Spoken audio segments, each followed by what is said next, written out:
Our political correspondent Chris Mason has the latest.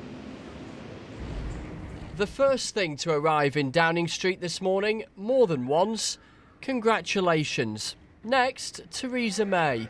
She spent her first night as Prime Minister not in her new home here, but her old one. This is a brutal reshuffle, Mrs May, isn't it? And what followed were the smiles of the hired taking the places of the fired. Do you know what post you're getting? Well, she soon did. Elizabeth Truss is the first female Lord Chancellor and Justice Secretary, and Justine Greening has become Education Secretary. Jeremy Hunt is staying on as Health Secretary, and here is the new Conservative Party chairman. And I want to see the Conservative Party reach out to as many people as possible. We are seeing an increase in membership, and I want to see us try and encourage more people. Meanwhile, Stephen Crabb has resigned as Work and Pensions Secretary. Damien Green takes over. John Whittingdale's got the boot as Culture Secretary. Karen Bradley has got the gig.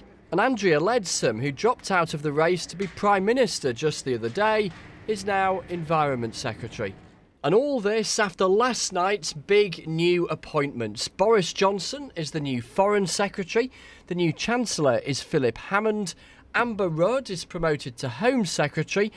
And David Davis is the Brexit Secretary, an issue the new Chancellor is giving a lot of thought to as well. We don't see any need for an emergency budget at the moment. I expect to make an autumn statement in the usual way, having spent the summer studying the effect on the economy so far, looking at our plan for the future, consulting with the experts. Well, good afternoon. Well, it's been a very, very busy first day for me here at the Foreign Office, and it began really with a big speech to about 700 of our staff. And I set out what I think that we need to be doing and what we need to be focusing on, and that is reshaping Britain's global profile and identity as a great global player.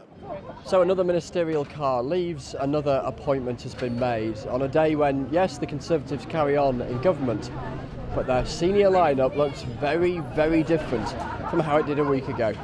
Here then are two of the faces of the fired. Michael Gove and Nicky Morgan are both out.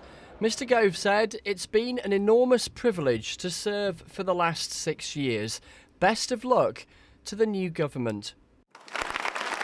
And then there were these two. Mr. Cameron resigned, Mr. Osborne was sacked. Both yesterday's men.